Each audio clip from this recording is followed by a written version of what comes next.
Because usually this will turn. Hello,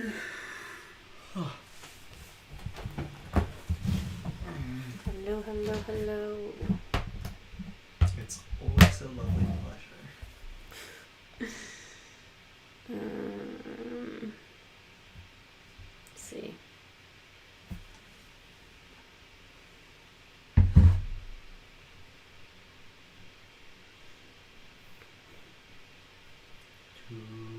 Alright, I think we're like actually live now. Yay. Yeah, we're actually live now. Nice. Hello. Everyone's gonna see us just like Chilling for a bit. hey Walt. Hey Kim. Wow, everyone's just popping in. Welcome to what's probably going to be just Caleb and I, because John told me like an hour ago that his water heater is leaking. Blowing up. And he had to like clean stuff up and turn off the water, so I have no idea if he's on his way or not. But we're here. Yeah, we're gonna play something. Yeah.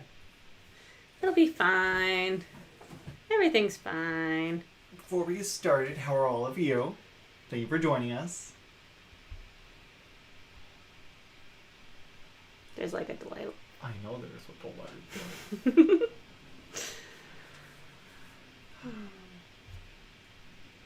But yeah, today if nothing else happens, we can do a quick little one shot. I was about to say one-on-one role play, but that has a different vibe. Not today. So, oh, that's good. I'm glad to hear you're doing well. I'm glad that it's Friday. The work week has been interesting. Work week. Dealing with additional father-in-law days, children being stuck Oh, we got in a a new shoebox. we got a new heater, and we're gonna have central air this summer. We're very excited. Yes. Anything's better than the haphazard thing we did last year. Yes. So. So, let's assume John's not going to make it. Okay. I'm fine with that. Yeah. So it'll just be us. Might be a little mellow. Be very mellow. But that's okay. I'm feeling very mellow today. So this will hopefully be a nice, relaxing end cap for all of you for the week as well. So today's session, we're not going to be dealing with our regular characters. Since most of the players are gone, it's always good to do like a full-on deviation for these kind of games. I like to place them in the same world adjacent. In the last campaign, I had my players play a group of goblins for a few sessions while one of the players was out for an extended break. And so doing these little offshoot games, you can do whatever you want, because if you accidentally kill the players, who's going to care? So that's what we're going to do today. We're just going to do a side story that's kind of adjacent to the main story, and if they overlap at some point, they'll have NPCs that are already established. So, you've decided to play who? A winged cobalt. And what do you want to name your winged kobold? Cupid. Okay. So, Cupid, the winged kobold, works for Oricholm, the major gold mining company in the Runners Rock Islands. They are... Oh, hi, John! Hi, John! Hi. I wasn't sure if you were joining us. Yeah, I'm not going to be able to stay probably the whole time, but I'm here. All right. Well, we were... Archie just popped in and said hi. Hi, Archie. Haven't seen you in a while. Good to see you.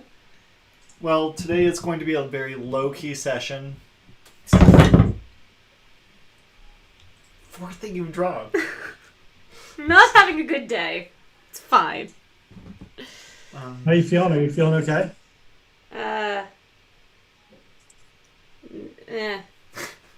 Yeah.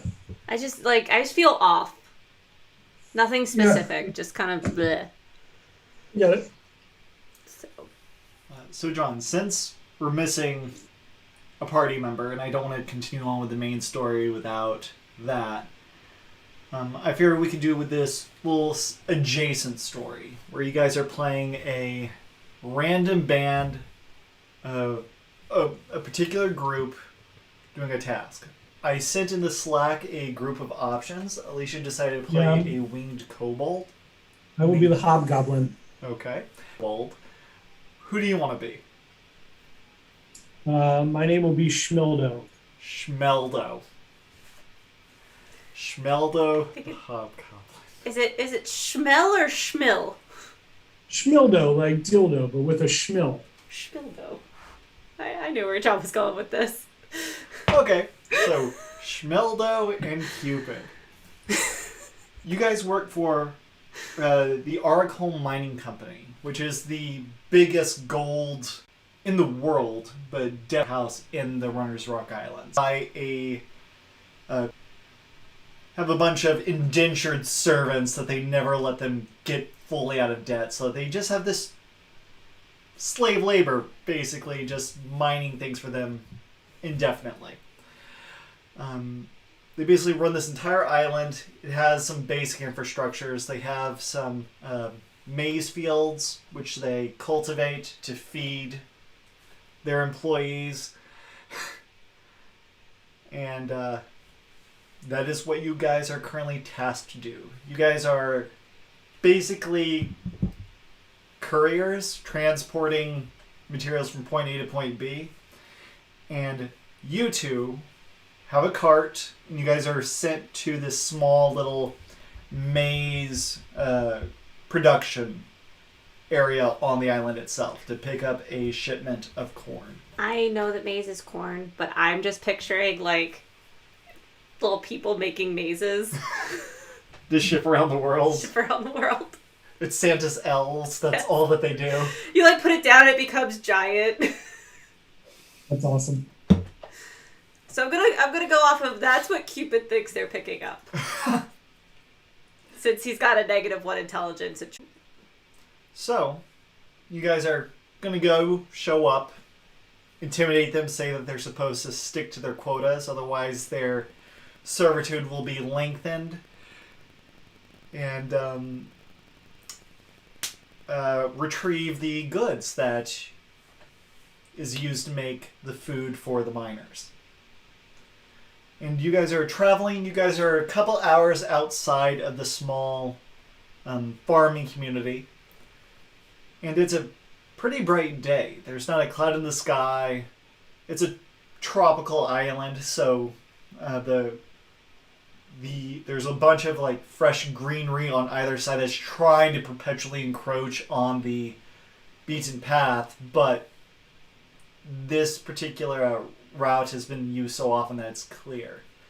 You hear the tropical birds in the distance, but overall it's been fairly uneventful. Is there anything crossing your minds, being these corporate thugs,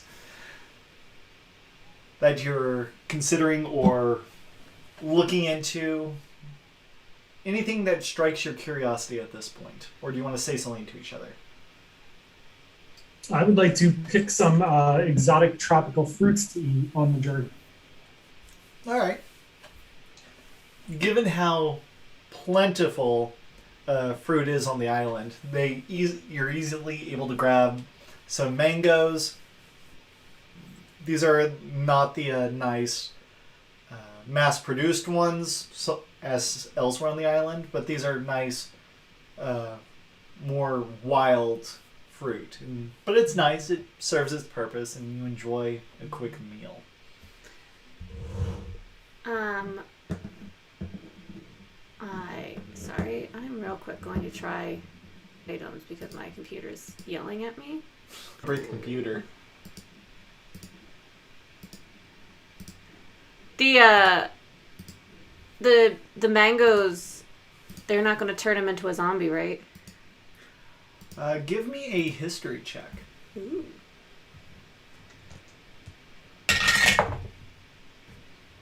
Well, I rolled a 3. You have not heard anything associated with bad mangoes. Cool. So that's not a problem. Are there any, like, cool flowers? Yes, the island is filled with these like beautiful orchids and the long, spindly-leaved, petaled ones that almost look prickly, but they're soft to the touch. I want to pick some. Okay. And what, weave it into your scaly hide? No. You just pick them? I'm going to pick them and then I'm going to pull them apart. Okay. Then I'm going to try to tie the petals together like a weird fidget toy. Okay. You make your way down the street, down the pathway, and can I get a perception check? Both of us? Yeah, from both of you. Using your stat block's wisdom modifier.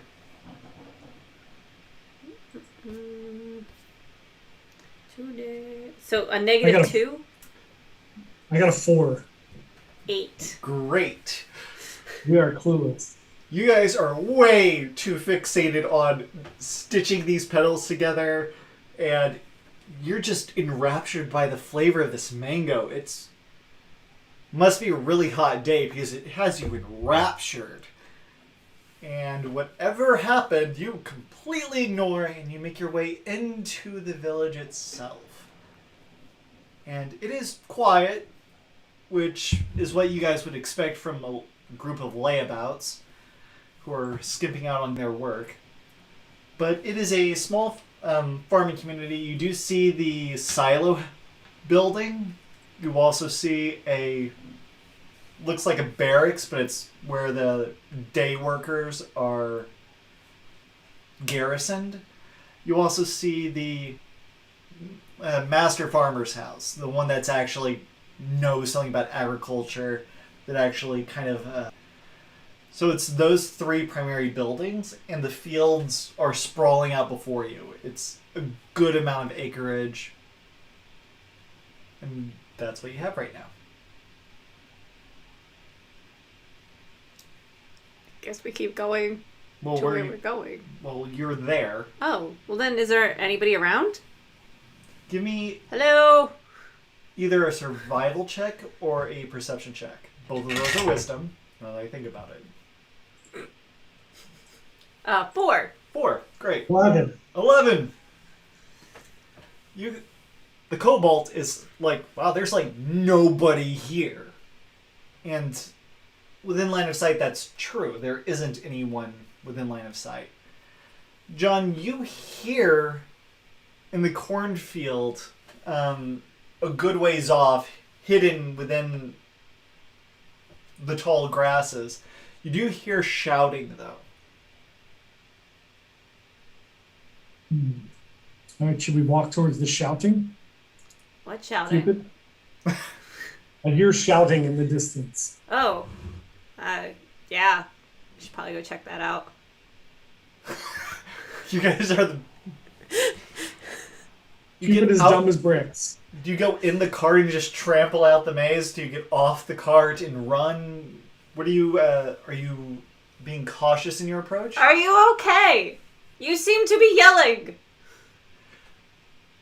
You yell, and out of some individuals come shambling out. Shambling? Go ahead and roll initiative for me. No. Add your dexterity modifier in this new... Great. That's with adding the +3. I rolled a 3. So, John, what's your dexterity modifier as a hobgoblin? +1. It's 1. So we both got 4. Oh, how surprising. Yep.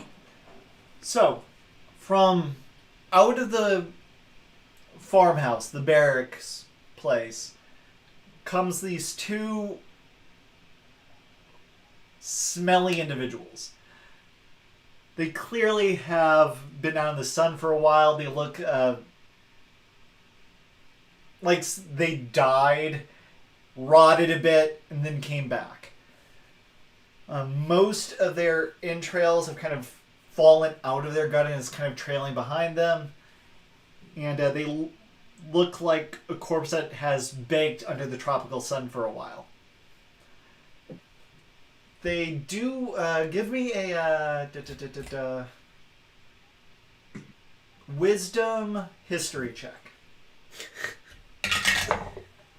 Oh, I rolled a 13, so that's an 11. Oh, good. 7. 7. With the 11, you do recognize that these individuals were once miners. They're wearing the standard... But we were all miners at one point. There's your inspiration token.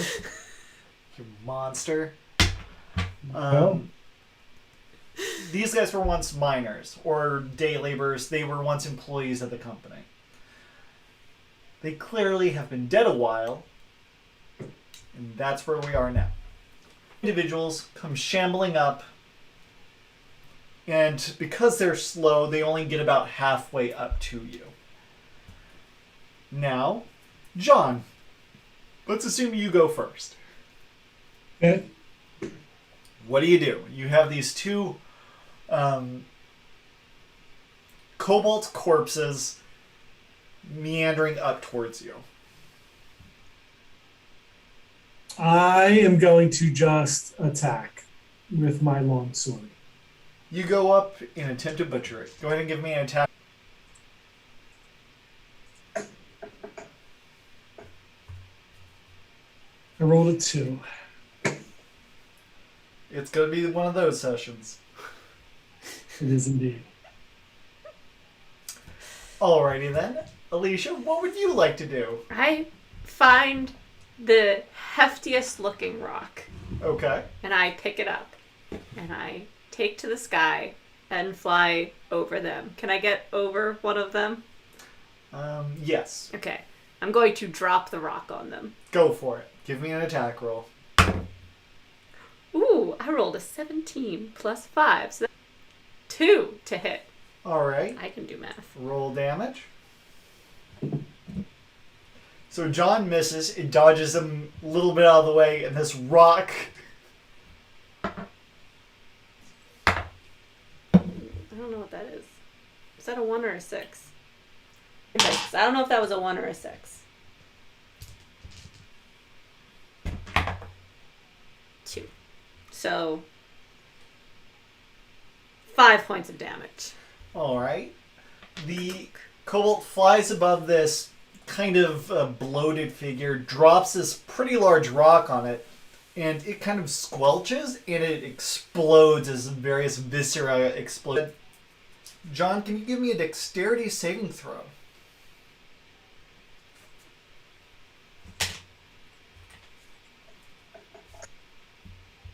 16. Okay, you're fine. You're able to avoid this absolutely filthy debris that looks very clearly like you don't want to touch it. There's various unpleasant, but you dealt a lot of damage to this thing. Apparently they are not well held together. Back to them. They will both attempt to rip into the hobgoblin before them. What's the hobgoblin's AC? 18. Great. The squished one is just like, and can't do jack. The other one comes around and actually smacks you on the side and actually deals some damage to you. Some. You get slashed for 4 points of damage. Okay. As the meat on the nubs of his fingers tears off, exposing the bone. Nice. Yep. And it's back to your turn, John. I'm going to use 2 hands and slash at him. Is he within, well, I gotta roll first. All right. So, roll 17. That'll definitely hit. And is he within 5 feet of Cupid? No, Cupid is flying above, so... Okay. All right, so then my damage is 6 plus 1d10 plus 1. Wait, how much damage? It Right, says, because you have the sneak attack ability, but you don't have... You can't use that on him this well, I turn. can't use the martial advantage, but it says 6 and then parentheses 1d10 plus 1. That is the average damage on the outside. You don't need to worry about that number. Just roll the dice. No, 7. Okay, so 7 damage total to the one that hasn't been hit yet, or the one that was... Okay. No, let's destroy the one that's Okay. hurting. You see that he is nice and easy to cut through at this point in time, now that he's been overexposed. And so you just cut him in half, and he is left there as this pile of viscera and gore. Nice. Great. Alicia. Is there like a piece of glass on the ground? Or anywhere? Probably not. Oh man, I was gonna cook them like ants because I can fly. That's very Okay. mean. I like it. There is no glass out and about.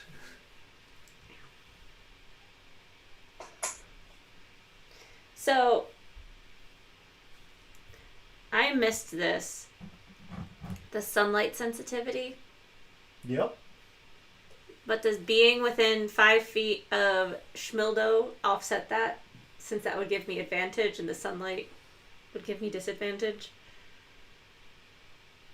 Yep. It would Okay. offset. Sounds good. I swoop down and grab another rock and drop it on the next one. Okay. Go for it. With like a flourish though. So you're doing spirals and stuff? Yes. Okay.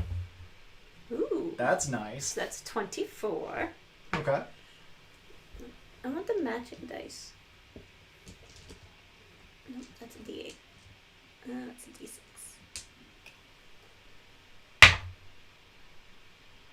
6 damage. Okay. It does not look good at all. Skerplunk.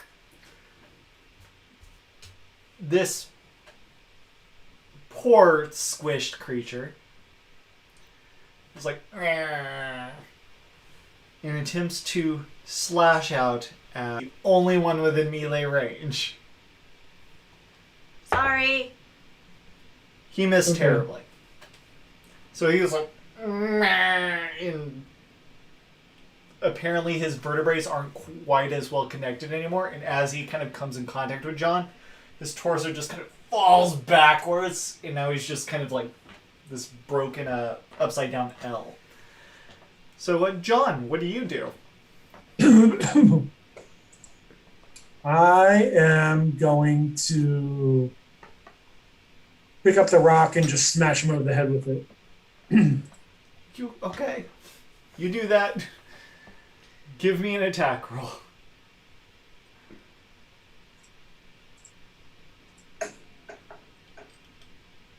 $13. Okay. You break him apart. No problem.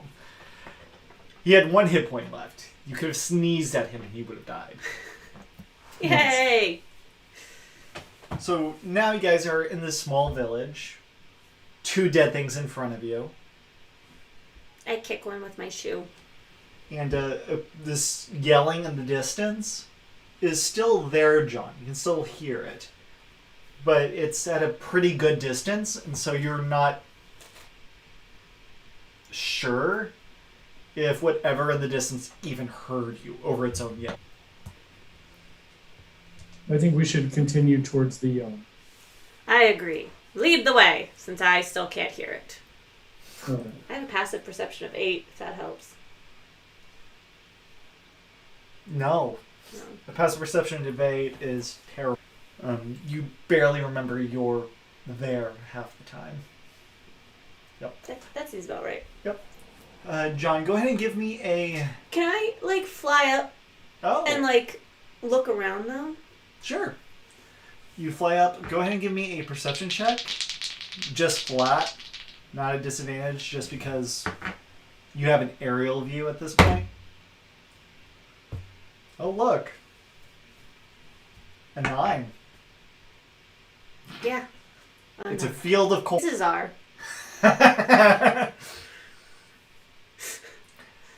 All right. John, go ahead and give me a wisdom check as you try to track. For you, it's a pretty low DC. 15. Oh. You have a really good idea of where it is. So you have options for approaching this creature if you want to do something in particular. You do hear this yelling. You also hear that it is a conflict as you get closer. And whatever creature is screaming seems to be in its like death throes. Something violent is happening to this poor individual. You're not exactly sure what, though. But at this point, they are not aware of your presence or the kobold who is flying overhead. All right, I'm going to sneak around towards the back so they can't see me. And try to get a closer perspective. Give me a stealth check. And do you communicate anything to your kobold friend? Yeah, I wave. I come down. All What's right. up? At this Hello, distance, hello. you can actually hear the screaming. Oh, that's what you're talking about. There you go. I thought you were just Maybe we crazy. should get a closer look. Do you want to fly down and get a closer look? Sure, I can fly down and grab a closer look. So you want to fly up and look that way? Yeah. Go ahead and give me a stealth check. Since you're doing this aerial, discreet thing. Well, at least my dex isn't crap. 14. All right. It's a good question, Kim. Does it sound like it's kids, adults, animals, demons? Not kids. It sounds like it's an adult, probably orc. Okay. But you fly overhead. You fly over the sound now that you're in the same vicinity. Are you okay? What's going on? Okay. Why do you question things? That's fair. You fly overhead to get a better look. And you see this dinosaur that looks like it was in a very similar state as the two kobolds you saw earlier. And it is currently just eating an orc slowly. And whatever this dinosaur is eating is just falling out of its ribcage. Occasionally gets distracted, eats what he already ate, leaving the orc alone and going back to eating the orc every once in a while. And the orc's still alive? Yes. That's why he's screaming. Well, yeah, just poor orc. Like, how much of the orc is gone? He is missing both legs and his left hand. I stay out of the reach of the dinosaur and I call down to the orc, do you want me to kill you or rescue you? As you yell, the dinosaur looks up and kind of just yells, focusing its attention on you for a bit. And the orc just screams. That's not an answer! Drop a rock on him.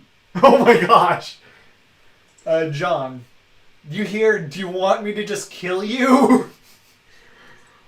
Go ahead and give me a stealth check because I imagine you wanted to get line of sight of all this too.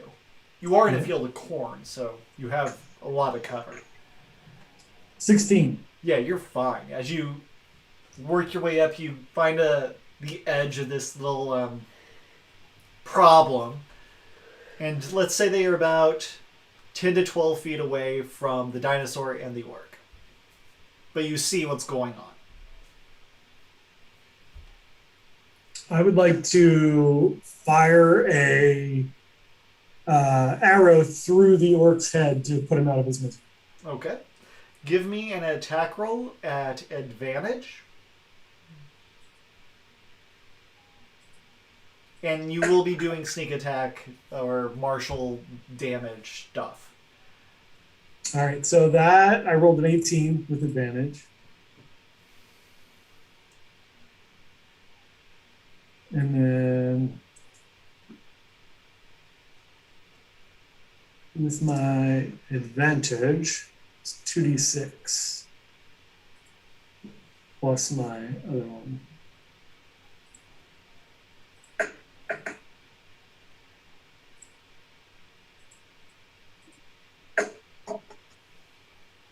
Ten damage. The orc goes quiet. Well, that's better. And can you give me one more stealth check? At disadvantage.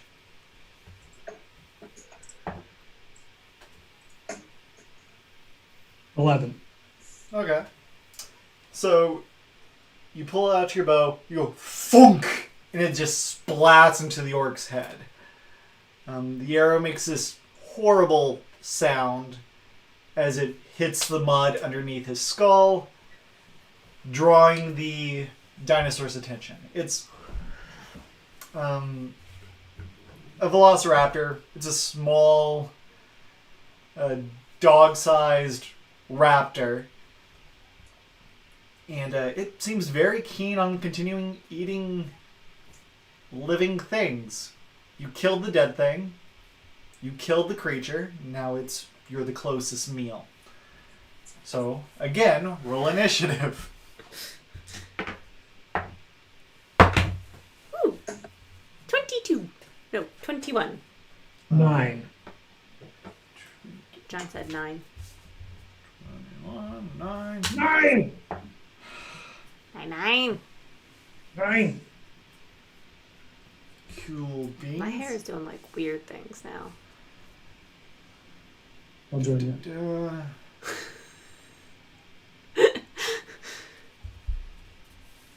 We should one day just do like really, really obnoxious hairstyles. I'm fine with it. So, as the velociraptor turns around, you can see that he is extremely bony. A lot of his meat has kind of, as opposed to the kobolds that you saw earlier, which still had that fresh rot to them, this guy's been dead a while, and he is mostly bone at this point. The few pieces of flesh that remain on him are basically leather. The eye sockets are completely empty. There's nothing gooey about the velociraptor. So, Did we kill the other ones enough? Alicia, What? it's your turn. I'm feeling I'm gonna stick with what works here and try to find once again the biggest rock. You're in the middle of a cornfield that's well cultivated. Go ahead and give me a perception check. Is there anything? Well, no, I don't see anything. Yep, you're in a cornfield. I am in a. Technically, I'm supposed to roll a disadvantage for Okay. perception checks. Oh, look, you still don't see Diddley. Yep. So what do?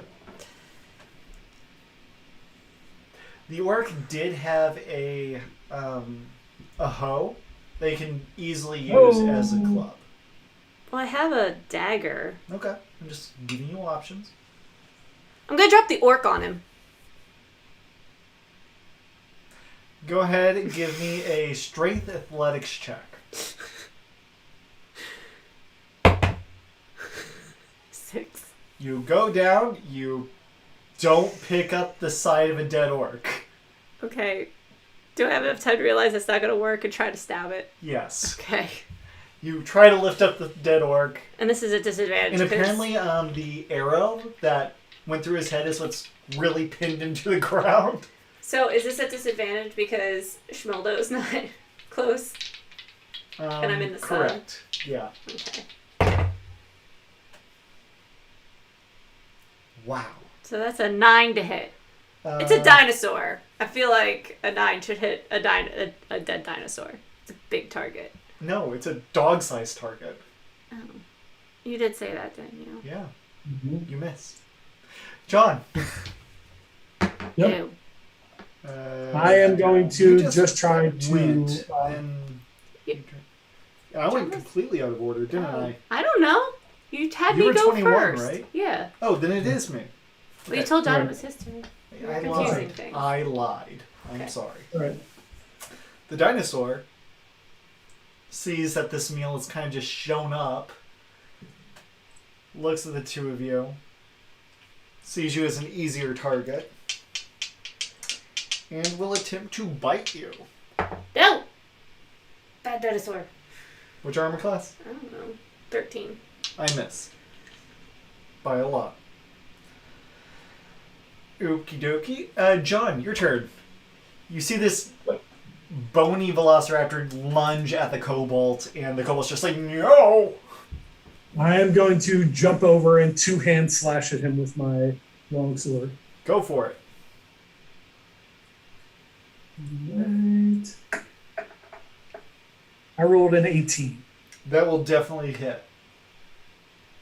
These dice are so pretty.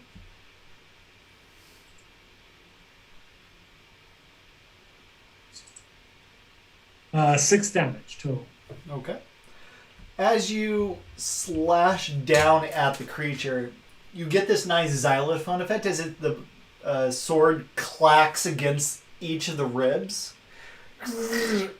And it does not seem to be as effective as it was on the bloated things, which were still held together by sinew. This thing is bone. So you dealt 3 damage. It's resistance to slashing. So, back to the top. Cobalt. Can I pick up the dinosaur and drop it? You can certainly try. Give me a strength athletics check. 16 minus 2. 14. Okay, I rolled a 2, so you grab the dinosaur. I will fly straight up in the air as high as I can go in one turn and So then 15 feet. and then throw it at the ground.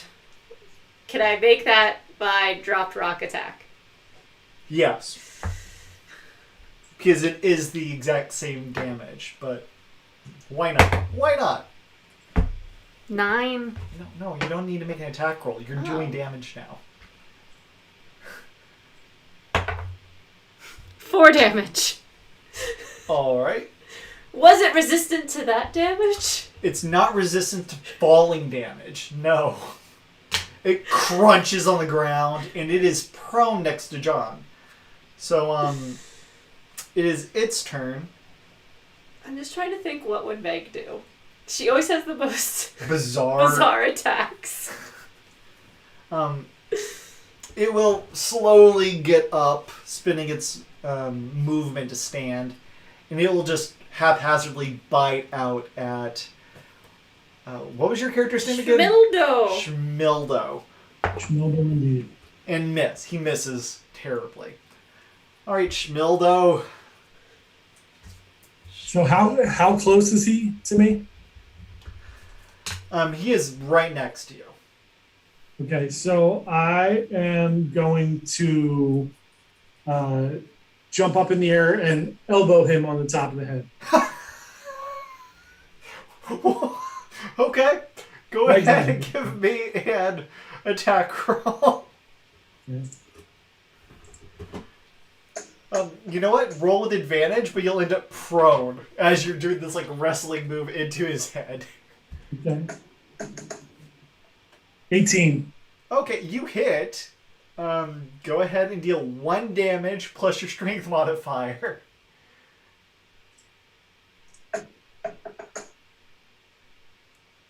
So, if I were to do that, would he get a hit point back? Why are you like this? 4. How much damage, John? 4 damage. You have a +3 strength modifier? I see a +1. Oh, just 1 damage plus? Yes. Oh, 2 then. Okay. All right. Well, regretfully, that is enough. as you literally WWE into this creature's head and it shatters beneath your elbow. Teeth and jawbones go flying, and this thing is dead. Good job. You are now in a cornfield with a dead orc and a dead skeletal thing.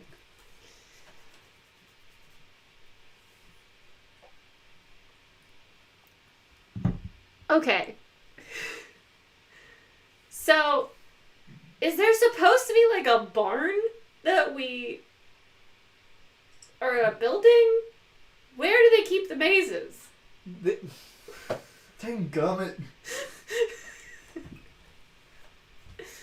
John, how do you respond? I'm not sure. I don't know what exactly we should be looking for, so maybe we can just You were find sent one out of here these to corn mazes. make sure that the farmers get back in line and do their job, Okay, well, they seem and to be dead. get the maize shipment. How big is the maze? The corn shipment. Corn. I mean, our characters are looking for mazes now. They're not smart. Okay, so I just start yelling, "Hello! Hello! Anybody?" There are 3 buildings. There's a silo where corn is held. I hate all of you so much. What are the other 2 buildings? The barracks for the day workers and the master farmers, the supervisor's home. Well, then maybe we should go to the supervisor's home. Let's go to the nice-looking house. That seems like a place where they would keep a maze. Like, fancy houses often have mazes in the back, right? Like, that's what makes them fancy.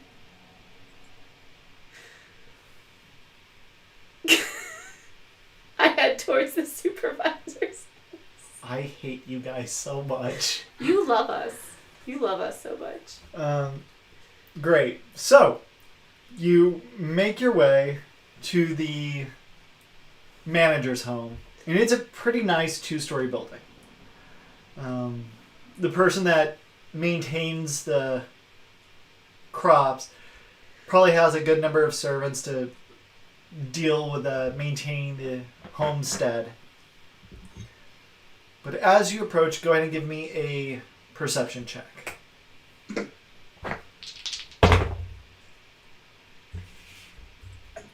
One. Yep. 12. John, as you approach, a standard homestead has a lot of activity going on.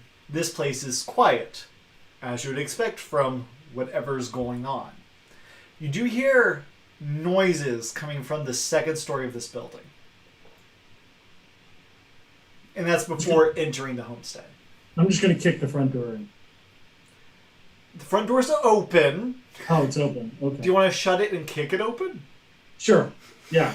I would love to do that.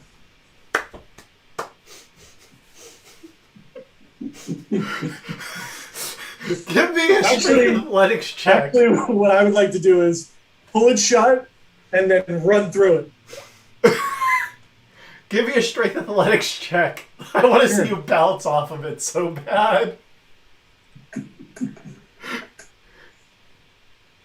So I rolled, let's see what my strength modifier is. I rolled a 14. Oh, good.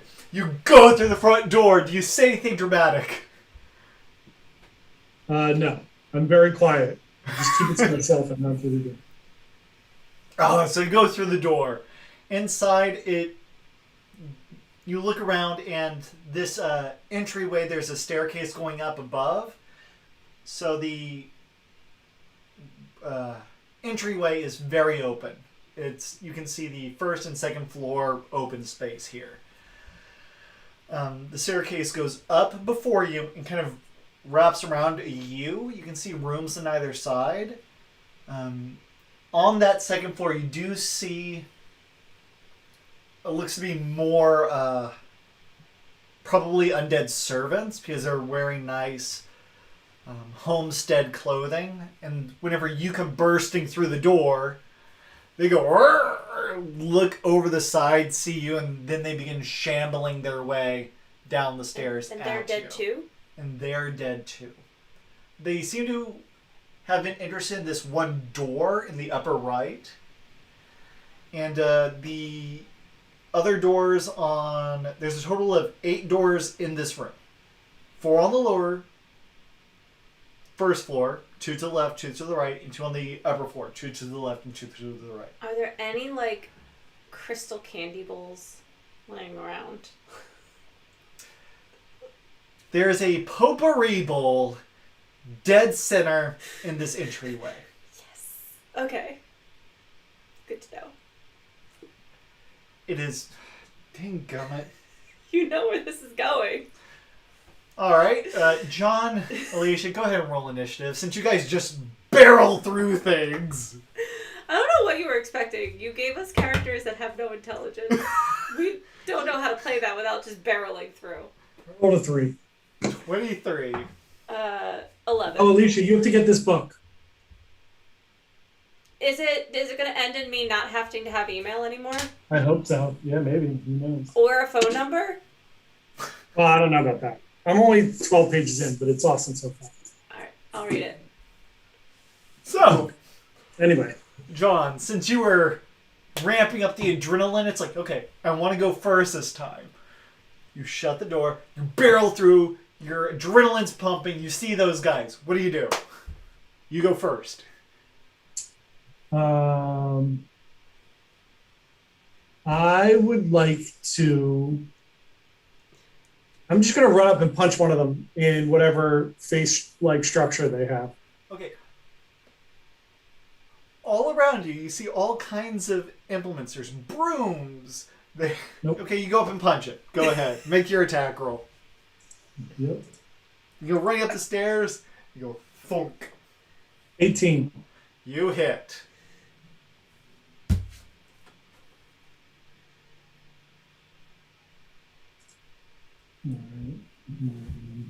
So that's 2 damage.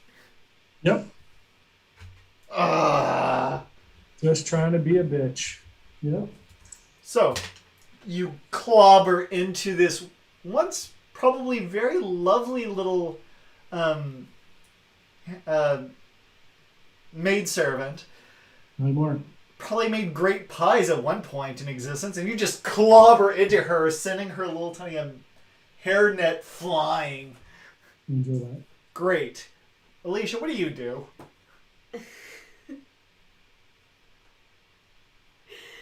You're gonna hate me. I have a plan.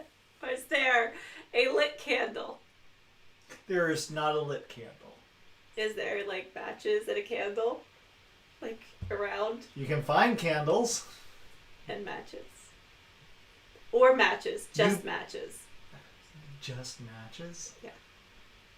You probably have a flint and steel in your pack. I would like to light the bowl of potpourri on fire. I like it.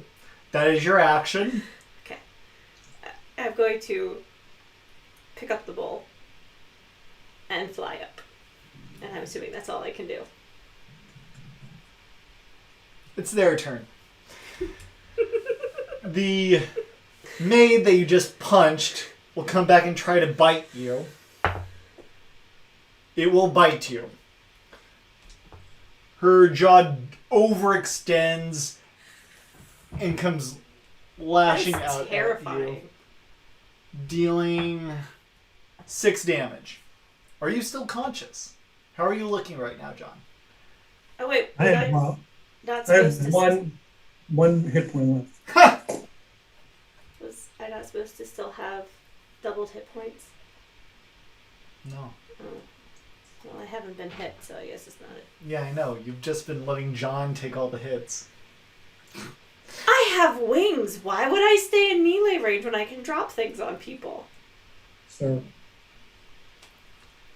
The other one seems really interested in eating this kobold and will attempt to jump out and eat you because it's dumb.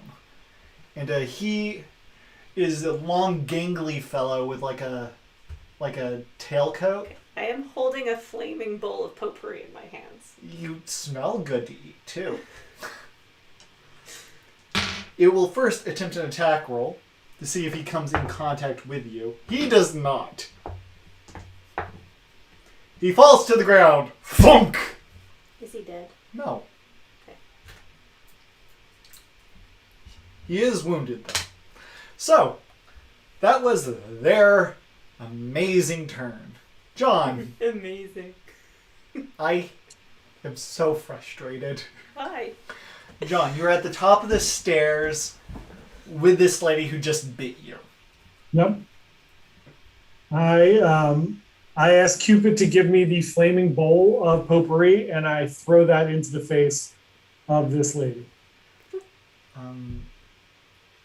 That would be a ready to action. You can signal to him if you're wanting to give him the bowl of potpourri. I had to give him the bowl of potpourri. Okay. I was So- just going to drop it on their heads. Okay. Yep. John, go ahead and make your attack roll then. Your turn will be moving over to hand that over. That'll be okay. Yeah. Go ahead and make your attack roll, John. My little 17. 17. Go ahead and roll a. What is this? D4. And add your strength modifier. This was like a hairstyle I wanted in the 90s. 4. Okay. Go ahead and roll an additional D4 as it's on fire. So let's set the world on fire. 2? Okay. Okay. So Dead? you potpourri smash this maid, and she goes tumbling down the stairs with these fiery embers following in the wake. I'll smell you later after her. Yeah.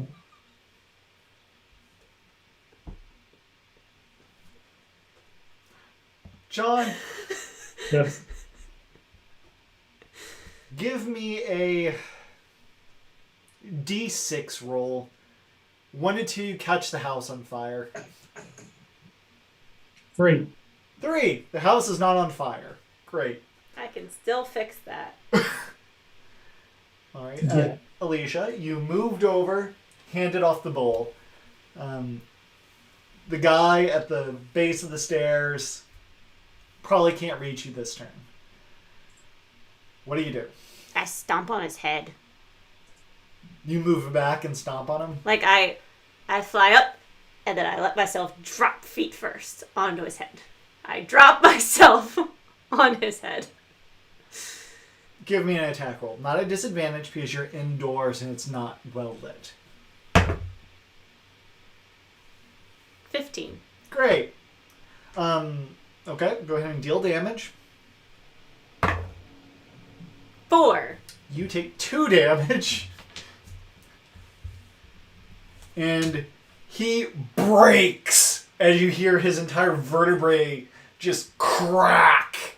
And he is lifeless now. Worth it. From the second floor, you hear a voice go, Is someone there?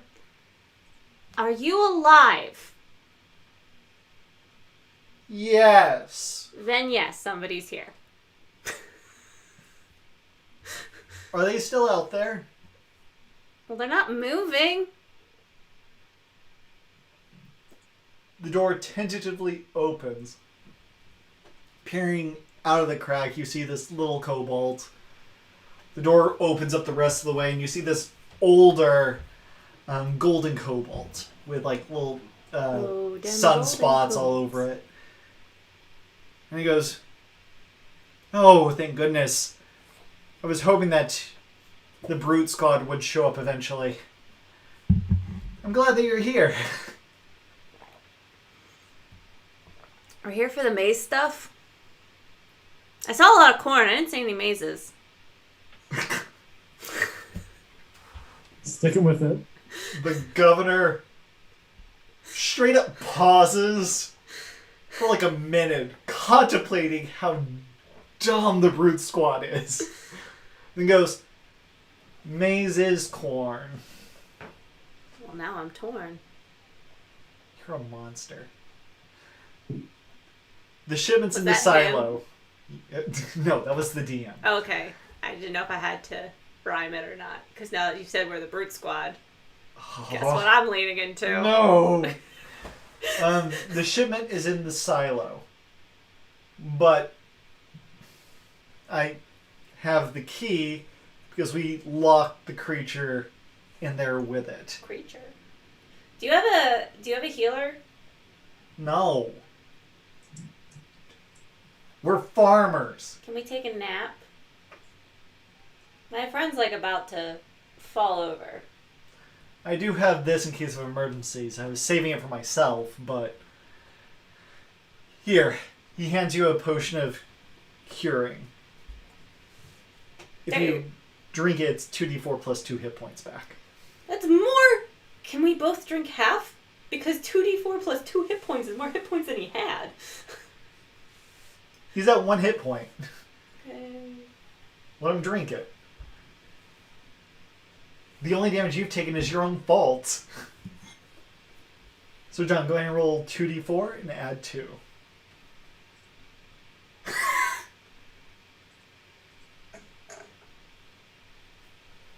Eight total. Okay, you heal 8 hit points, bringing you up to 9 or maximum, whichever one that is. Got it. Alright. And he mentions, thank you, there... So you said creature? Is it another skeleton dog? There's a velociraptor. Yeah, there's these undead animals that just wandered in. The raptors seem to come and they've already moved on. We locked the big thing in there already. It's a large dinosaur of some kind. I would like to go collect the bones of the small dinosaur and put them in a satchel that I can carry. That is okay. You want to do that. Yes. But the manager goes, if you want the maze, it is in the warehouse, but we locked the big lizard in there because we were trying to save ourselves. So here's the key. And Godspeed. No need. That rhymes with speed. Okay. He looks at the hobgoblin and goes, if you guys survive this, do you mind if I travel back with you? Sure. No problem. Probably gonna light you on fire, but whatever. It's fine. Are there windows on the silo? No. So we can't like peek in first. Is there like usually a top opening and a bottom opening on a silo? There is a heat vent you might be able to squeeze through. I don't want to squeeze through it. I want to look through it. I want to fly up and look through it. Certainly try. Go ahead and give me a dex check. Just straight You dex. can find that Acrobatics. girl from It's Hotel dex. You World. don't have any skills. What, John? So you're gonna find that girl from the Cecil Hotel. Alright. You peer through and inside you see a dinosaur about the size of a horse. Roughly. And it's just kind of going around in a circle, kind of just following its own path. Since it's not an intelligent creature, it's just in a loop. I ask Schbildo, is corn... It is indeed. Oh.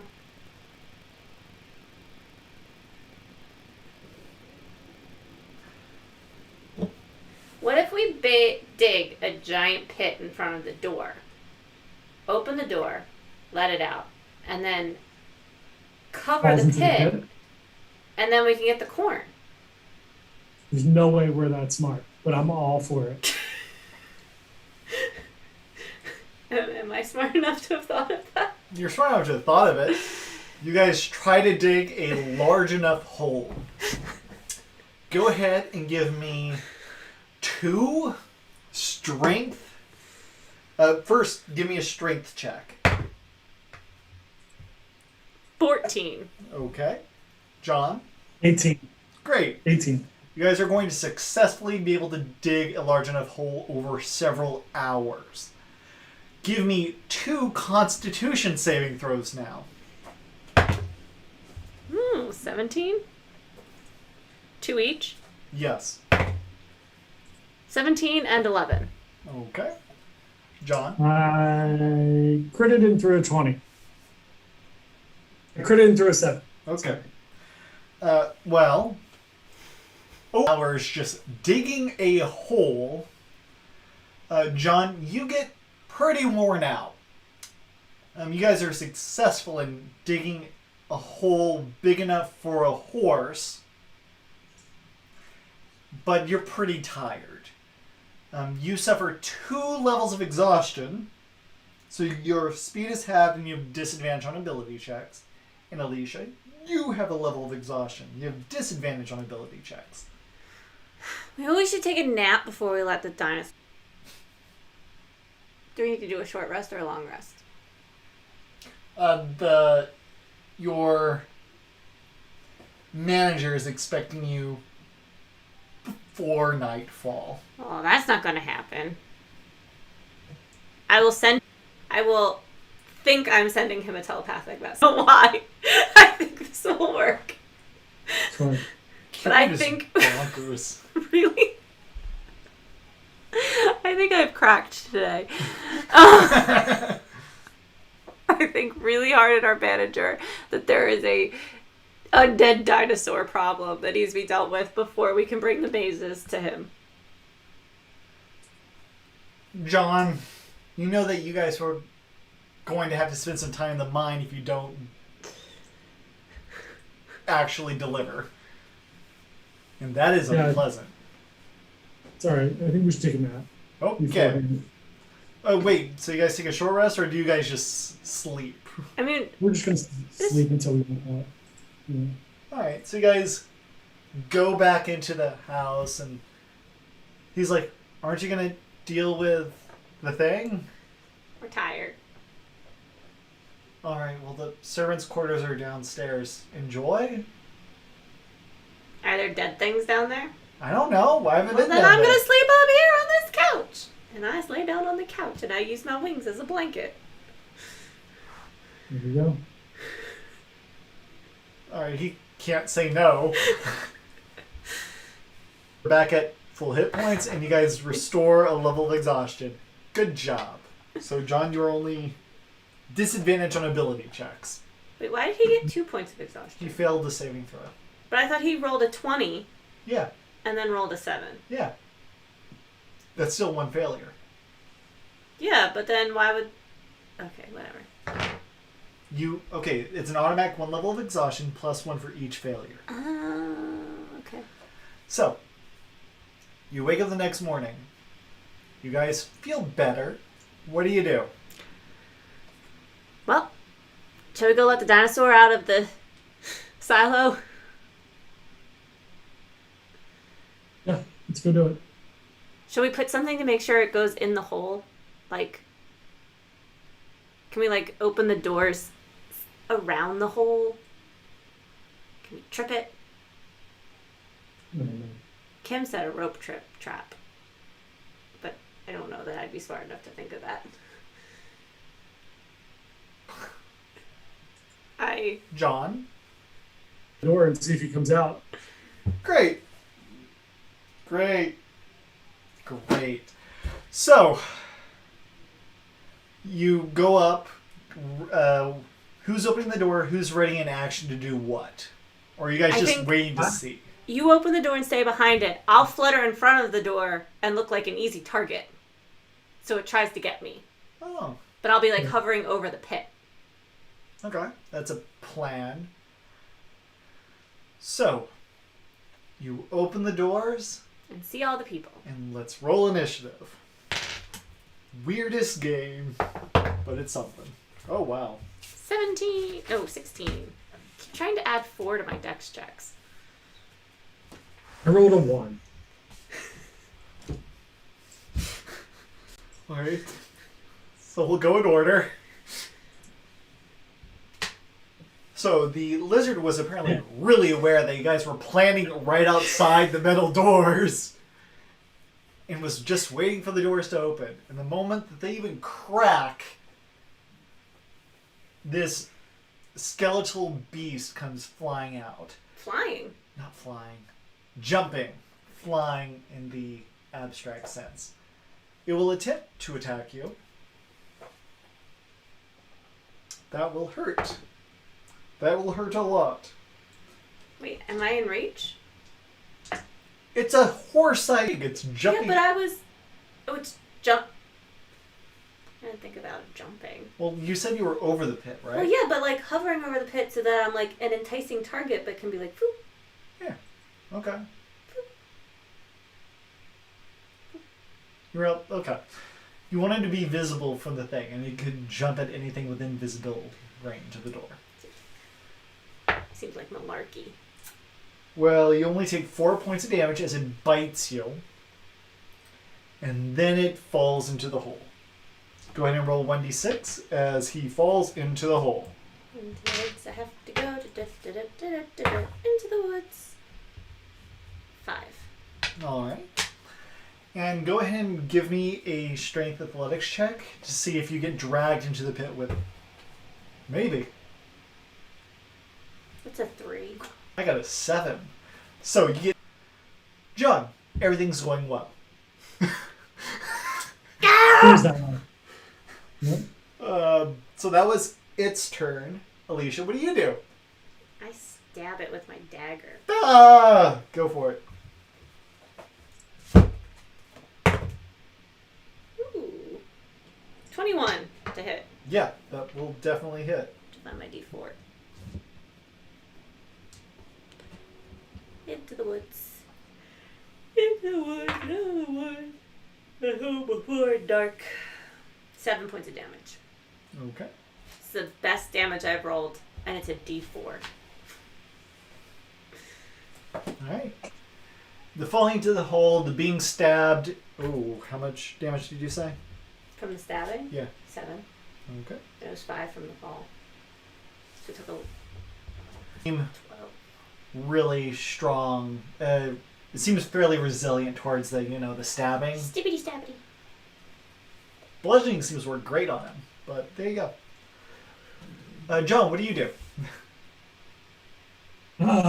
Since You were dragged down. Cupid is close, I'm going to use my bow and fire down, and I can use my martial advantage because creature is within 5 feet of Alicia. Yeah, it's very distracted by its current meal, so you have the entire creature to shoot at, so that makes sense. Go ahead. And you have advantage on this attack because it's at the bottom of the hole. Roll a 17. Okay. And then a whole bunch of rolling here. All right. 1d8 plus 1. 6. And then 2d6.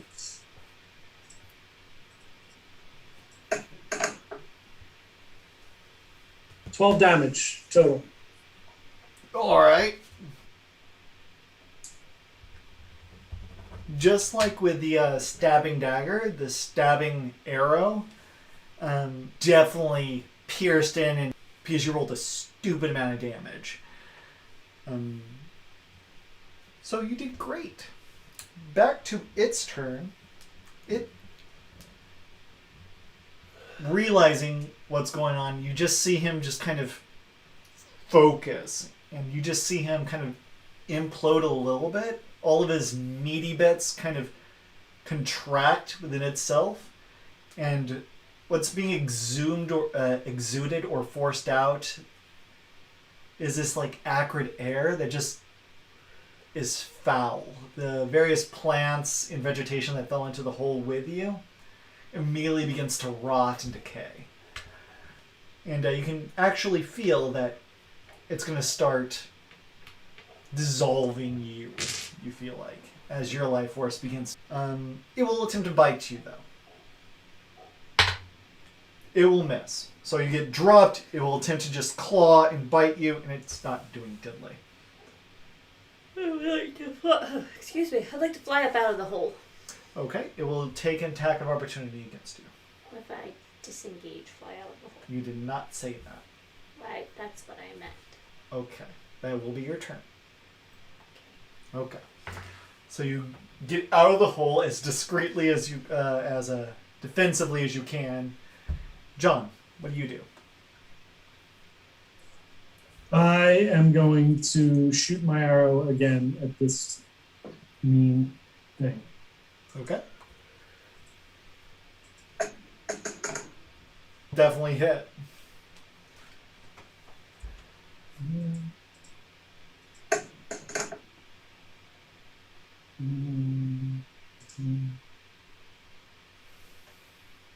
Longbow is 1d8 plus 1. 5 damage. That is enough. It collapses, and what little magic or something was holding him together expels out of him and fills the space. I need both of you to give me a Constitution saving throw. I failed. Okay. 13. Great. John succeeded. So that's 5 damage. I'm dead. You're unconscious. Oh, wait. You went flying straight up, right? I was probably at an angle. Okay, so 5 damage, and John, you succeed, so you take 2 damage. Yeah.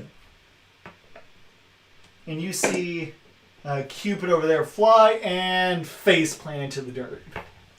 Face down in the dirt. It's not the first time Cupid has done this. Good night of partying, and Cupid does it a lot. Yep.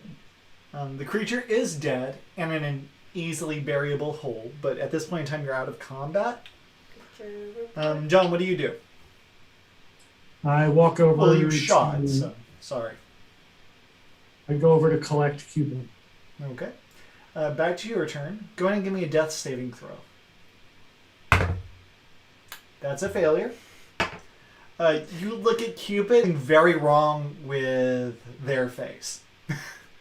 It's shoved underneath the skin that's just kind of just allowing it to just bleed out. Bleeding out. What do you do? It's the last thing that I do. I pick him, her up, and try to carry her. And, yeah. You never did figure out. We never asked. I'm just using all the pronouns. Whatever. Zip, Windsor, Ziba.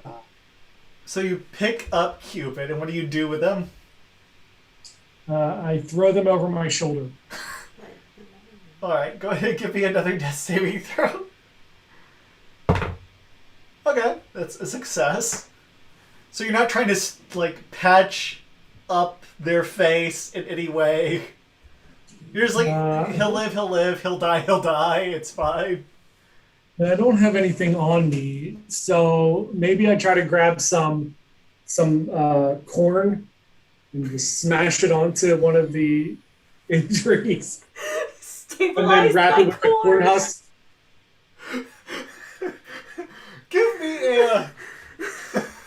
Give me a wisdom check at disadvantage. We're not smart. Actually, give me a straight wisdom check. If you succeed, you stabilize. If you fail, you give her a failed death save because you're just cramming corn into them. I rolled a 20. Good. Yeah. I'm stable, Yep. but still unconscious. Yep. You now have permanent, like, kernels lodged underneath your skin. I can never look at myself in the mirror again. So, you're stable. You'll be able to wake up eventually.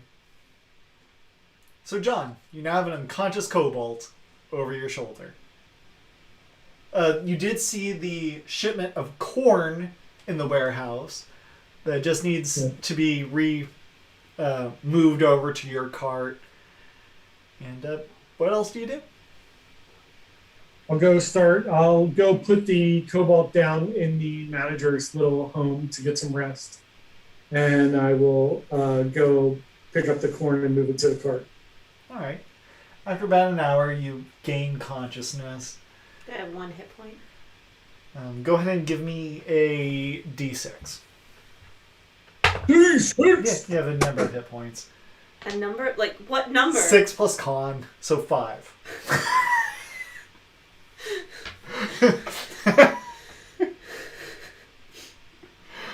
And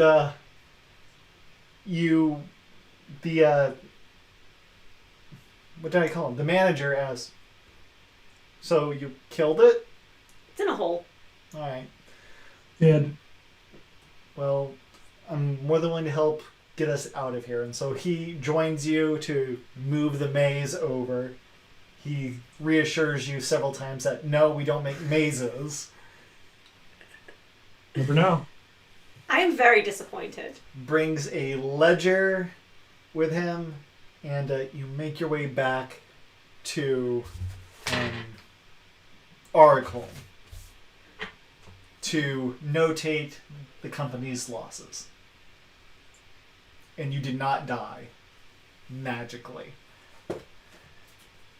And that is the quick little one shot I had prepped for Love it. our absentees. That was fun. Yep. That was fun. Yeah. We did it. We did it. We did it. Yeah! You guys are painful. You mispronounced I just bought- amazing. Same I difference. just bought a basketball NFT for $8. Somebody on there right before me just bought one for $136,000. There's only 15 of that particular. I bought a common one. There's only 15 of this rare one. Somebody just bought for $100,000. But they're digital baseball cards. Yeah, it's a clip. It's like a digital video. But now you are the only one that owns that little clip of digital video. Sounds like a great way to curated art. So yeah, that's what you gotta do, Caleb. You It's gotta make like 3 digital prints of each of these, each thing, and then sell them as NFTs. yeah. Does this inspiration Yeah. token transcend games? Sure. It should. If not, I would like to use it to get us out of trouble with the person who didn't get my psychic message. You know what? Go ahead and make that roll. That's fine. That's solid. He realizes that he should have made sure that someone who knows what they were doing was sent with you. And apparently this is a problem that they were aware of could happen in the area. And they're very actually impressed that the two of you were actually able to resolve it without dying. And you actually saved the manager, which is the most valuable asset from that farm. So they acknowledge that they're disappointed by the amount of time it took you guys to do the task. But you play it off really well. And you actually get rewarded and promoted. Yay! Yay! So, what else is going... Next week we'll go back to our regularly scheduled game. And, yeah. Any other notes that you guys need to be...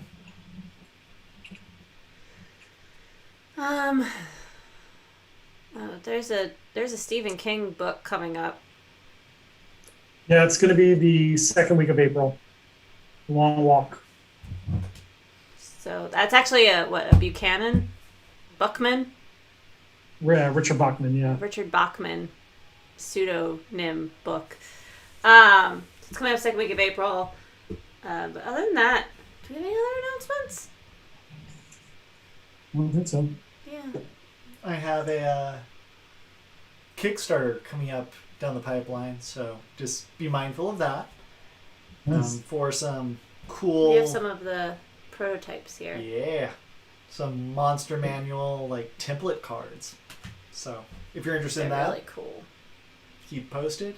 I used some of them during the game today, so that's nifty. Really enjoying them. But yeah, past that, stay well. Thank you for joining us, and Yeah, sorry it's a short game, but John's water heater exploded and I'm tired. Yeah. So, we're missing a player. and we're missing a player. But yeah, All right, everyone. it's good to see everybody. Thanks for See you playing, next John. week.